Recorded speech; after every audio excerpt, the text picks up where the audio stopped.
Kenapa Tuhannya orang Kristen ini repot-repot? Gitu loh. Repot-repot Repot apa? Nah gini, mau menyelamatkan umatnya mau pakai menjadi manusia. Nah ini kadang-kadang pertanyaan yang karena Maha Kuasa sebenarnya dia cukup berfirman nah, aja. Itu. Kenapa harus menjadi manusia?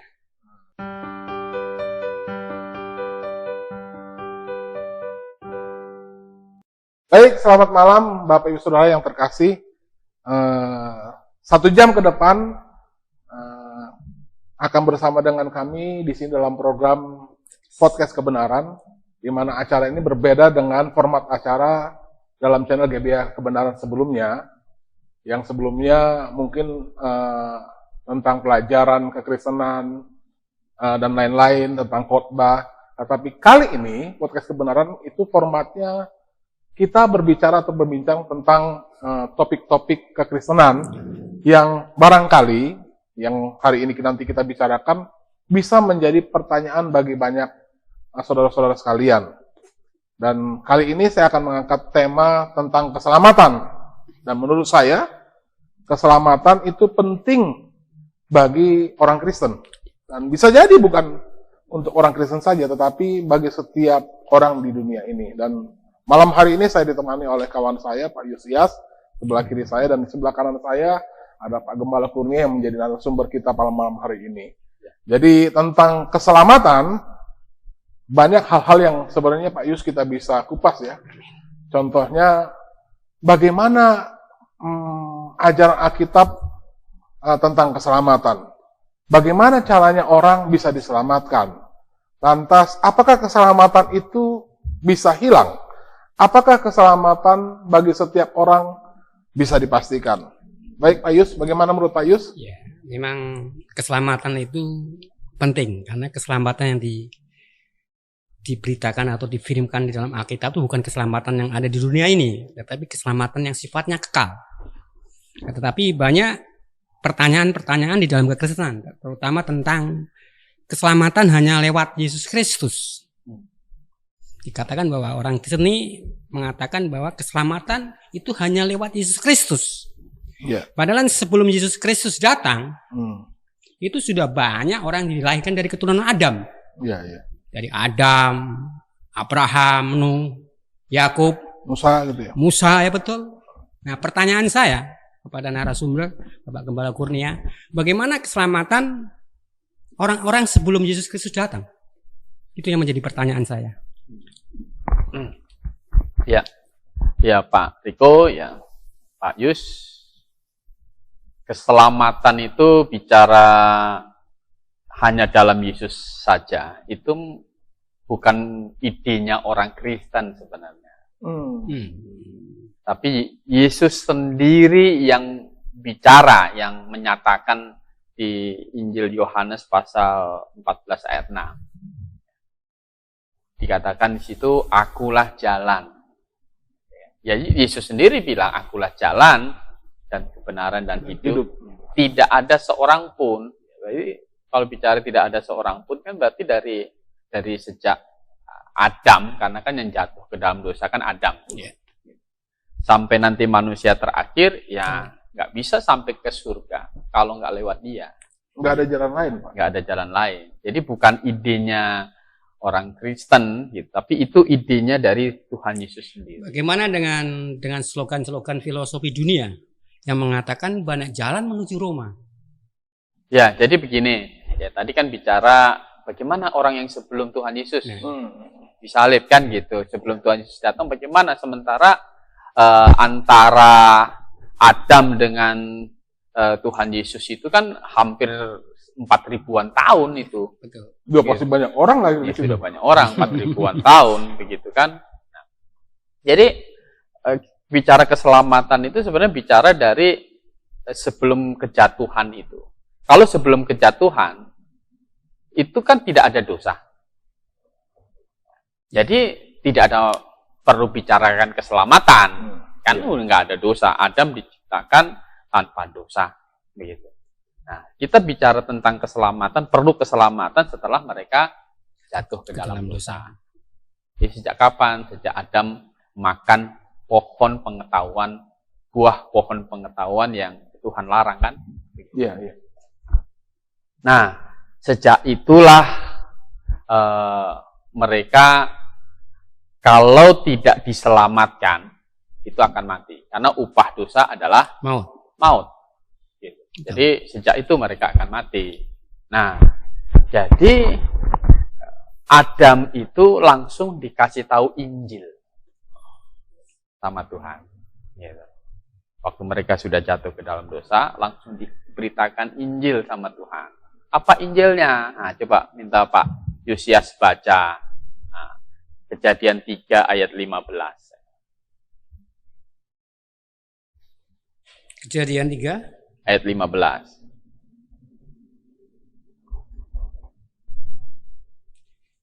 Kejadian 3 ayat 15. Demikian firman Tuhan. Aku akan mengadakan permusuhan antara engkau dan perempuan ini. Antara keturunanmu dan keturunannya. Keturunannya akan meremukkan kepalamu dan engkau akan meremukkan tumitnya. Ya, jadi ini bicara kepada ular iblis, gitu kan, bahwa dibuatlah apa itu? Dia bilang permusuhan. Permusuhan. Ya. Antara iblis dan keturunan perempuan, bukan keturunan Adam. Keturunan perempuan berarti ya, Pak? Iya, perempuan. Jadi keturunan perempuan ini tidak ada sangkut pautnya dengan Adam. Padahal Alkitab selalu nyatat keturunan dari laki-laki loh. Kenapa di sini bicara soal perempuan saja? Ini bicara juru selamat yang akan menyelamatkan manusia dari dosa. Gitu. Jadi dia adalah, kalau lewat Adam, maka pasti orang berdosa. Jadi tidak bisa menyelamatkan orang berdosa, kan gitu. Jadi ini adalah juru selamat yang dijanjikan.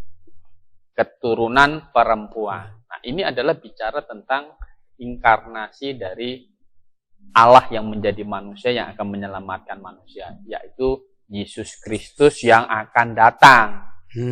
Gitu. Itu masih lama ini. Yeah. Cuma dikasih tahu ada permusuhan antara nanti ada juru selamat yang akan datang yang akan meremukkan si iblis. Maksudnya apa ini? Mengalahkan dosa, menebus dosa. Begitu. Nah, tetapi keturunan si iblis tidak bisa membunuh. Cuma mematok tumit. Yeah. Gitu. Mengapa? Karena juru selamat, Yesus Kristus nanti menanggung dosa, dihukumkan, dia mati, tetapi tidak selamanya mati. Gitu. Hanya 3 hari saja. Kemudian dia bangkit. Gitu.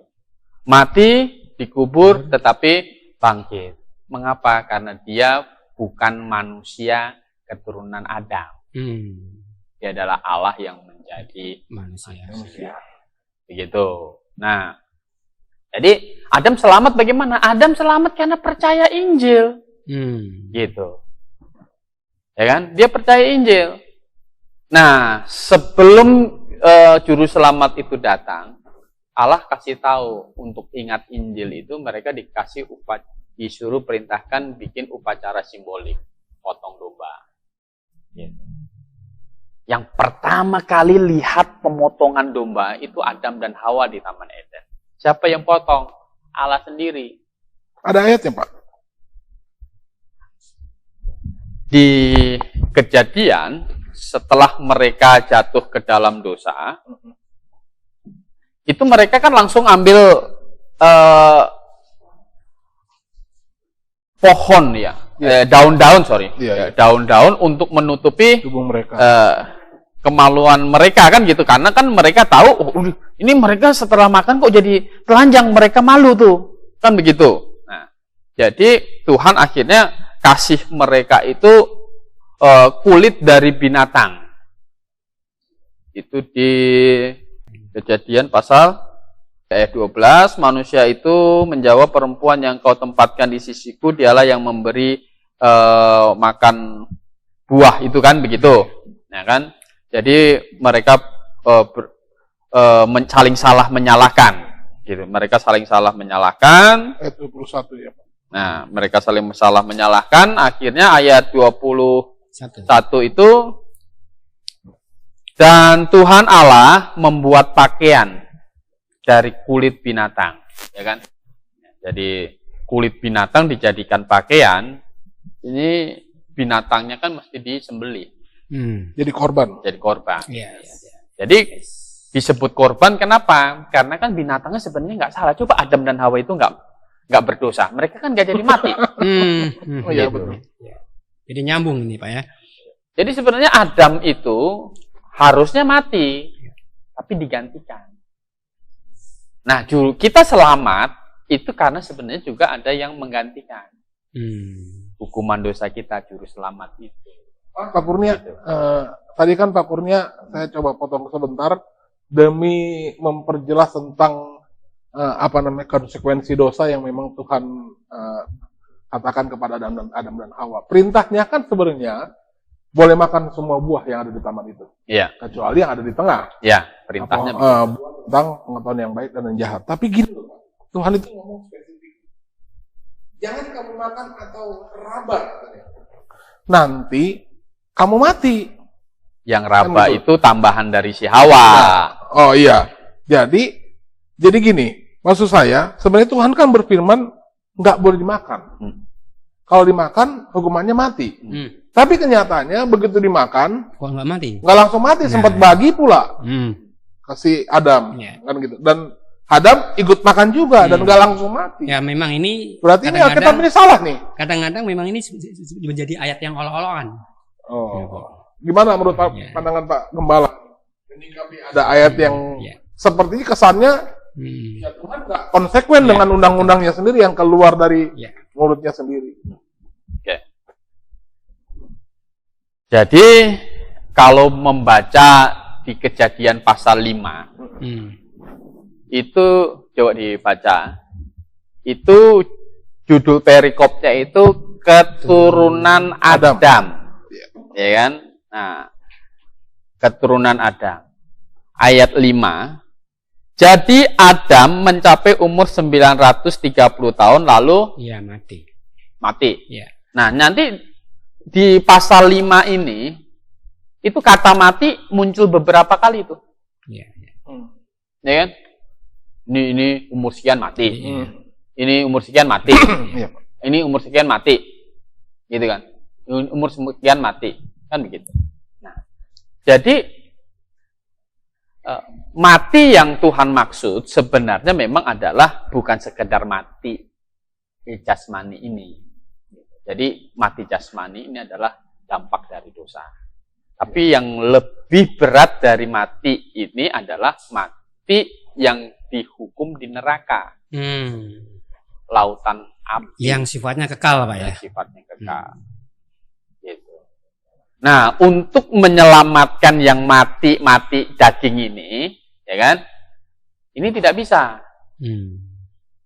Maka Ibrani 9 ayat 27 itu manusia ditetapkan mati satu kali. Memang harus mati nanti.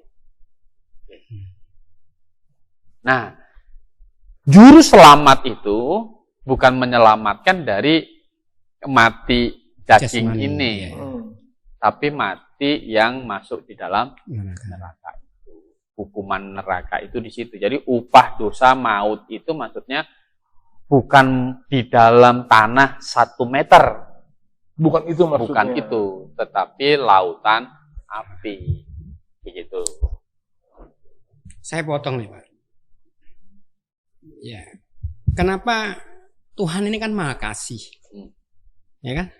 Seharusnya tidak menghukum ciptaannya. Betul. Betul nggak Pak? Maha Kasih tapi kefaktanya menyiapkan neraka untuk manusia. Kayak kurang kasih ya, Pak. Nah, ini pola pikir bisa juga, wah ini nggak masuk akal. Tuhan Maha Kasih mau menghukum kan begitu. Ya.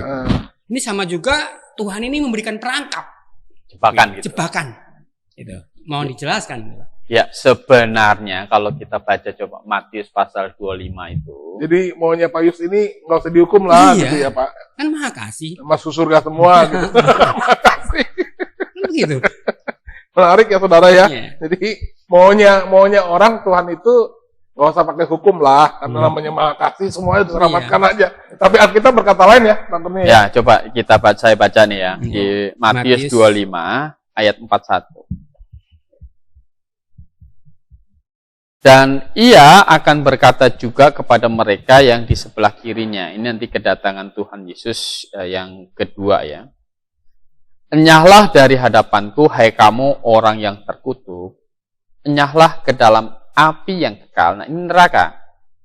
Yang telah sedia untuk iblis dan malaikat-malaikatnya. Gitu. Ya, ini maksudnya apa, Pak? Jadi sebenarnya neraka itu disiapkan itu bukan untuk manusia, tapi untuk iblis. Kan untuk manusia kan dikasih jalan keselamatan, Injil tadi. Gitu. Disiapkan, didesain, ada juru selamat yang akan dikirim untuk menanggung dosa manusia. Harusnya manusia menerima itu, gitu. Jadi memang bukan didesain untuk manusia. Untuk manusia, itu didesain iblis. untuk iblis. Nah, jadi yang tidak mau menerima Injil tadi, jalan untuk keselamatan dari Allah tadi, akhirnya ikut iblis. Gitu. Kan gitu. Manusia lebih pilih itu. Manusia pilih itu. Jadi bukan salah Allah, gitu. Allah kan udah mengasihi manusia, jalannya sudah dikasih. Gitu. Kalau memang untuk iblis nggak dikasih jalan. Kenapa? Karena memang iblis itu beda dengan manusia. Apa bedanya itu, Pak? Iblis itu kan berdosanya di surga di tahta Allah. Gitu. Dia itu sengaja sudah lihat tahta Allah. Jadi dia sudah di surga. Sudah di surga, dia diciptakan di surga kan dengan malaikat kan. Nah, iblis itu kan tadi malaikat. Itu sebutan aja iblis itu karena kan bohong, dia bolot, jadi disebut iblis. Iya. Disebut setan, kenapa? Musuh. Karena kan musuh atau lawan, ngelawan Allah, maka disebut setan. Hakikatnya adalah malaikat, gitu. Berarti tadinya adalah sebenarnya pengikut Allah juga, gitu. Dia diciptakan Allah dia. Oke. Jadi dia punya kuasa tapi tidak maha kuasa. Nah, dia ada keinginan untuk menyamai yang maha tinggi. Itu dosanya. Itu dosanya. Makanya dia tipu Hawa. Kalau kamu makan buah pohon di tengah taman itu, Sama seperti Allah. kamu nggak mati, kata dia. Kamu jadi seperti Allah. Jadi pemahaman orang di luar di sana, berarti kalau pemahaman di sana kan iblis diciptakan Allah, memang Allah menciptakan iblis, begitu. Tapi faktanya Allah tidak menciptakan iblis. Ya. Iblis itu dari malaikat yang membangkang. Jatuh. Akhirnya dinamakan iblis, gitu. Jadi kita dinamakan tahu iblis. gitu. Boleh nggak, Pak, berdasarkan dari penjelasan Pak Gembala yang tadi cukup panjang, berarti memang ada dua ciptaan Allah yang sama-sama punya kehendak bebas, malaikat dan manusia. Nah, perbedaannya adalah malaikat menentang Allah dalam posisi di surga, gitu loh. Sehingga dia tidak ada lagi pengampunan. Berbeda dengan manusia yang memang belum tahu semua kan begitu kira-kira apa ya. Tetapi bedanya adalah manusia dikasih Allah jalan keluar, solusi. Dan itu adalah kasih karunia. Dan tetap manusia tetap bisa memilih, sama seperti iblis memilih menentang Allah. Manusia juga punya punya kehendak bebas untuk memilih, untuk taat kepada Allah atau mau ikut rujukan iblis. Kira-kira begitu, Pak. Betul. Ya, jadi dari Adam, jadi semua dari Adam sampai orang yang Yesus disalib itu, mereka bisa selamat karena memang ya percaya kepada Injil itu. Musa juga begitu, gitu kan. Padahal belum lihat Yesus. Belum lihat Yesus. Nah, Musa itu kalau kita baca coba Ulangan 18 ayat 15. Ulangan 18 ayat 15. ayat 15. Nah, boleh antara Pak Riko atau Pak Yus boleh baca. Silakan. Oke. Saya bacakan. Ulangan 18 ayat 15. Demikian firman Tuhan. Seorang nabi dari tengah-tengahmu, dari antara saudara-saudaramu, sama seperti aku, akan dibangkitkan bagimu oleh Tuhan Allahmu. Dialah yang harus kamu dengarkan. Nah, ada yang pikir ini nubuatan untuk nabi yang di luar Alkitab. Oh. Salah tafsir ini ya Pak. Ini adalah iman Musa. Iman Musa bahwa nanti ada juru selamat. Ya. Harus dengarkan dia. Gitu. Harus dengarkan dia. Nah, ayat ini dijelaskan oleh Rasul Petrus. Nah, coba di Kisah Rasul 3 ayat 22 boleh dibaca. Kisah Para Rasul 3 ayat 22. Bukankah telah dikatakan Musa, Tuhan Allah akan membangkitkan bagimu seorang nabi dari antara saudara-saudaramu, sama seperti aku. Dengarkanlah dia dalam segala sesuatu yang akan dikatakannya kepadamu. Yang dimaksudkan Petrus itu siapa? Yesus. Gitu kan. Nah, jadi dia mengutip Musa, dan yang dimaksud Musa, nabi yang harus didengarkan itu adalah Yesus. Bisa disebut nabi juga itu? Ya, karena kan Mesias. Mesias itu kan seorang yang diurapi. Nah, 3 jabatan yang diurapi, nabi, gitu, raja, imam. Gitu. Nah, Yesus memegang 3 jabatan ini. Maka, kalau kita sebut salah satu dari itu, misalkan Yesus kita sebut raja, sah-sah saja. Sah-sah saja. Kita sebut imam kita pun sah-sah saja. Iya, nggak salah. Gitu. Maka Yesus kan Mesias. Gitu. Nah, Mesias ini adalah Allah sendiri yang datang. Karena tanpa ada Allah yang datang, itu tidak mungkin. Kan semua manusia kan sudah berdosa. Kalau yang dari Adam, pasti berdosa. Nah, ini nyambung nih Pak. Nyambung yang Pak Kurnia katakan bahwa manusia yang dari Adam tuh berdosa semua. Pasti berdosa. Nah, ini banyak sekali orang-orang yang memahami bahwa Kristen ini banyak yang janggal pengajarannya. Itu tadi mengenai dosa asal. Mereka anggap bahwa orang yang sudah bayi baru lahir ini sudah membawa dosa karena warisan dari Adam. Nah, bagaimana ini Pak menjelaskannya? Apakah benar demikian? Bahwa bayi lahir sudah berdosa. Padahal bayi lahir belum bisa berbuat apa-apa. Masa berdosa? Nah, ini yang pemahaman orang luar sono. Dosa yang apa nih yang punya si bayi warisan dari si Adam? Si Adam ini. Gitu. Tadinya waktu Adam diciptakan pertama dengan Hawa, itu kan nggak ada dosa, gitu kan? Belum ada dosa, sempurna mereka. Jadi pada manusia pertama itu tidak ada sifat dosa, nggak ada sifat dosa, kan gitu. Nah, tapi setelah dia makan melanggar hukum Allah, akhirnya yang tadinya posisinya kudus, ya kan? Sekarang jadi hilang karena berdosa dan akhirnya manusia punya ketambahan sifat dosa. Nah, sifat dosa inilah yang diturunkan kepada manusia. Sifat dosa. Jadi bukan dosanya Adam diturunkan. Nah, sifat dosa kayak kita kan bawa sifat orang tua kita. Sifat dosa itu apa, Pak? Sifat dosa itu dengan sendirinya dia bisa berbuat dosa itu maksudnya. Jadi kan kayak kucing. Kucing itu pasti nggak usah diajarin dia pasti mengeong. Itu sifat kucing. Dan nggak mungkin kucing menggonggong kan gitu. Jadi itu sudah otomatis sudah. Jadi kalau dia kucing, ya dia mengeong gitu. Demikian kalau kita lahir sebagai manusia, pasti kita akan punya bawa sifat dosa. Nggak usah diajarin berdosa. Nggak usah diajarin berdosa. Setelah besar bisa berdosa. Itu maksudnya seperti itu. Jadi ada sifat dosa. Bukan gara-gara si Adam.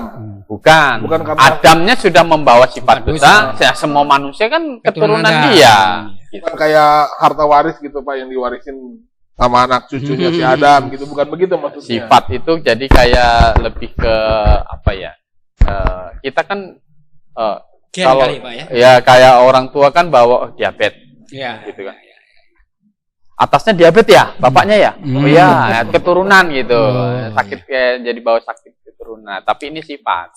Jadi sifat manusia sekarang ada ketambahan berdosa, punya sifat dosa. Jadi nggak mungkin tidak berbuat dosa karena sudah punya sifat. Jadi lebih jelas nih Pak. Jadi kalau mau selamat berarti memang hukumannya yang harus ditanggung oleh juru selamat. Oleh juru selamat. Kalau misalkan saya berusaha sebaik mungkin hidup, saya nggak mau bohong, saya nggak mau curi, pokoknya saya nggak mau buat dosa. Saya orang saleh lah. Mungkin saya bisa ngomong sama tetangga-tetangga saya, coba tanya bagaimana hidup saya. Banyak orang bisa bilang mungkin saya orang baik. Sampai ujung hidup saya dikenal orang banyak, orang baik. Sampai mati juga di mata saya ditulis orang baik yang sudah orang saleh.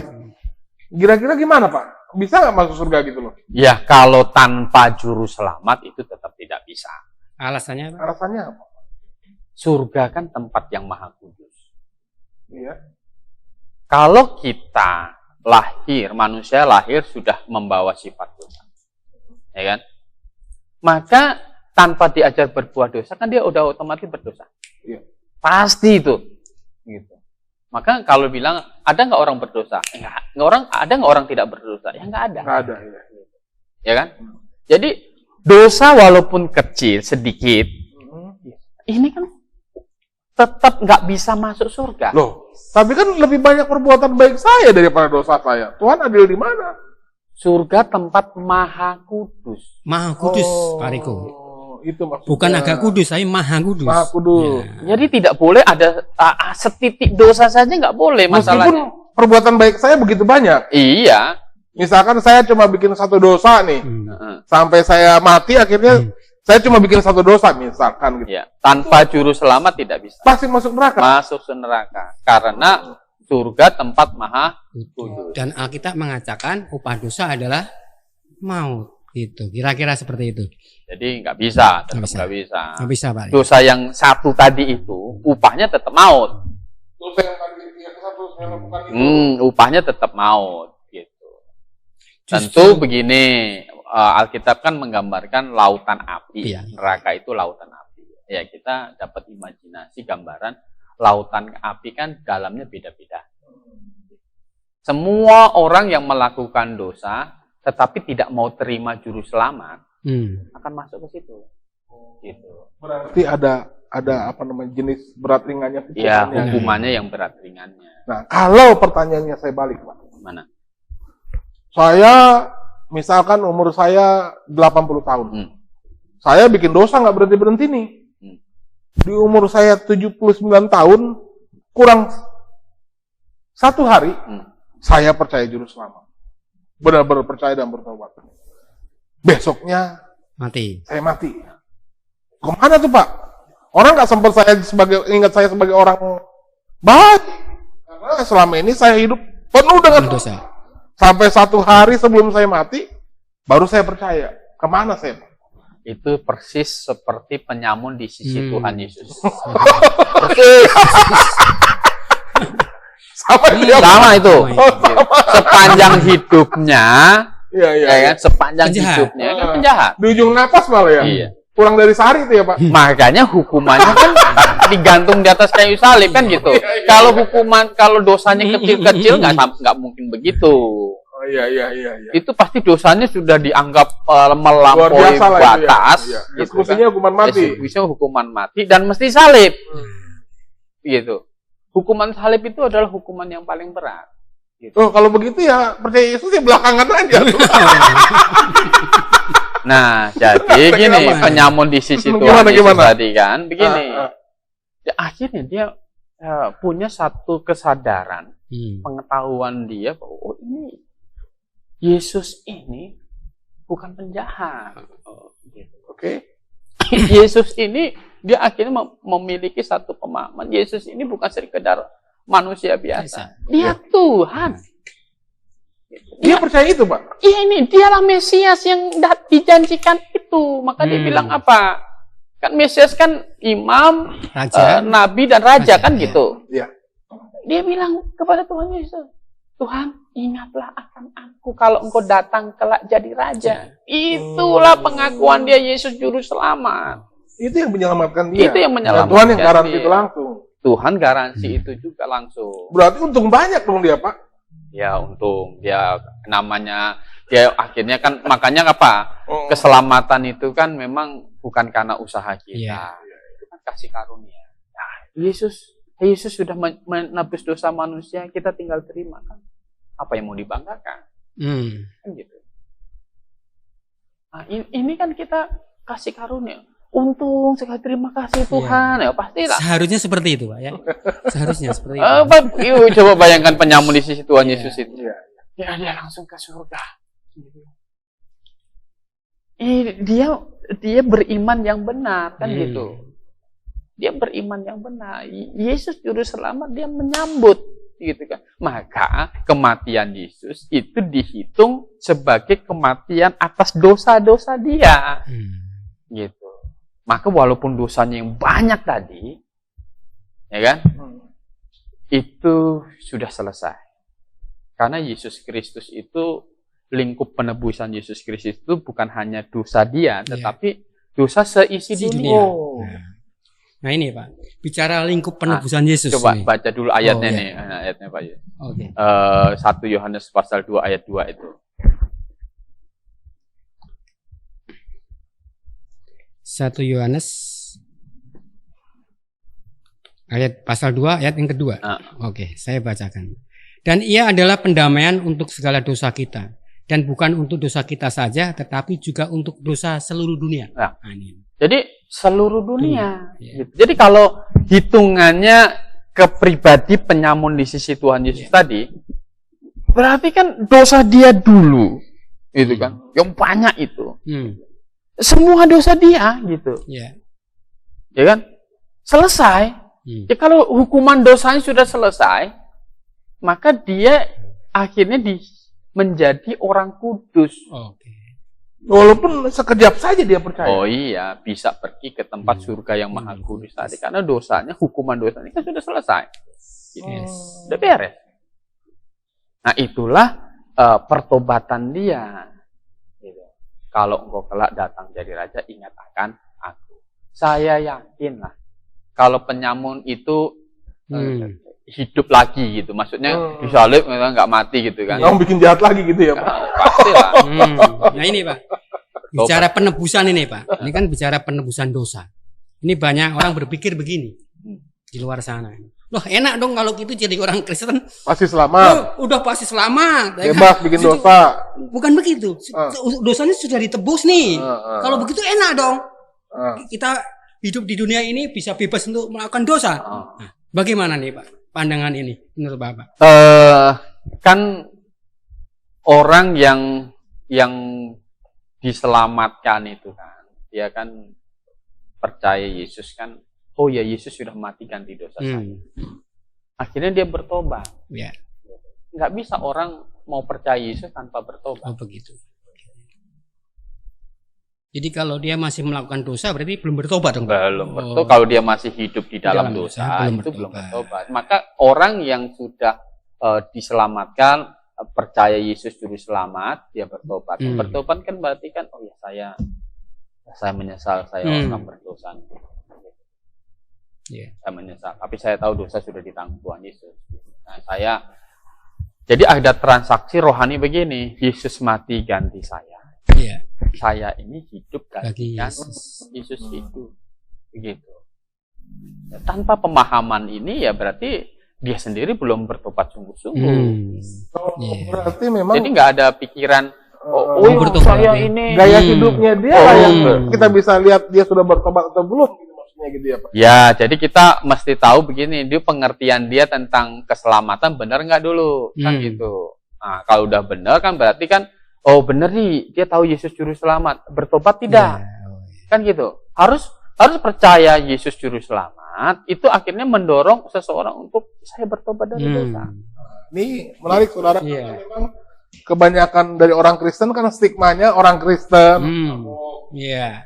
betul. Macam-macam lah, karena kenapa? Ya udah pasti masuk surga. Karena sudah ditebus. Karena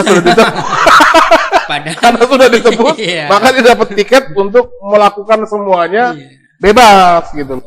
Jadi itu ternyata salah. Itu salah. Harus ada paham di mana saat dia percaya dan bertobat, dia sudah percaya bahwa Yesus mati gantikan dia, maka transaksinya, barterannya adalah hidupnya gantikan Yesus hidup. Kira-kira Ya. Itu ada dasar ayatnya nggak, Pak? Ada itu di Paulus sendiri berkata di Galatia pasal yang ke-2 itu ya.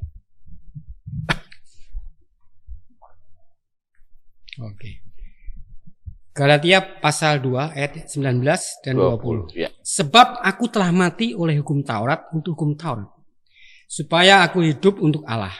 Aku telah disalibkan dengan Kristus, namun aku hidup, tetapi bukan lagi aku sendiri yang hidup, melainkan Kristus yang hidup di dalam aku. Dan hidupku yang kuhidupin sekarang di dalam daging adalah hidup oleh iman dalam Anak Allah yang telah mengasihi aku dan menyerahkan dirinya untuk aku. Iya, jadi bukan aku sendiri yang hidup, melainkan Kristus yang hidup di dalam aku. Jadi Kristus hidup di dalam aku. Maka kerinduan orang yang sudah diselamatkan itu adalah dia pasti enggan berbuat dosa, bukan jadi kesempatan berdosa gitu kan, nggak ada pikiran begitu. Jadi membangun karakter kudus dong, Pak ya. Itu otomatis, nggak ada pikiran oh ya enak nih. Jadi stigma seperti itu salah, Pak ya. Salah. Memang banyak tuduhan-tuduhan orang Kristen itu dari sejak dulu. Oh begitu. Orang Kristen itu karena kan bikin perjamuan Tuhan itu. Iya. Gitu. Makan daging kan sebenarnya roti yang melambangkan tubuh Tuhan Yesus. Minum anggur yang melambangkan darah Yesus. Nah, orang zaman dulu gitu, pikirnya jangan jadi Kristen. Makan nyembelih anaknya. Gitu. Minum darah anaknya. Itu zaman dulu. Zaman dulu kan dengar oh bikin ini bikin ini. Gitu ya? Oh iya jadi begitu. Sama ini orang pikir kalau begitu enak dong. Jadi orang Kristen. Nggak ada orang Kristen yang benar-benar lahir baru bertobat gitu. Itu bikin begitu. Mabuk aja pasti enggak. Iya. Gitu. Ngerokok saja enggak. Karena konsekuensi dari menggantikan Kristus hidup. Menggantikan Kristus. Andai kata Yesus merokok, rokoknya apa? Kita bingung juga. Andai kata Yesus mabuk, anggur minumannya apa? Anggur apa? Kan gitu. Ternyata kan Yesus nggak lakukan itu, saudara. Jadi ya persepsi negatif tentang orang Kristen sebenarnya bukan berasal dari ajaran yang diajarkan oleh Alkitab itu sendiri ternyata. Itu contoh negatif ya Pak. Ya, yang sebenarnya tidak boleh dilakukan. Tidak boleh dilakukan kata Alkitab. Jadi andai kata ada orang yang seperti itu contoh negatif. Gitu Pak. Oke. Sebetulnya banyak sekali pertanyaan yang harus saya sampaikan nih Pak. Karena memang di dalam kekristenan itu banyak onak Pak. Iya. Banyak onak, banyak serangan.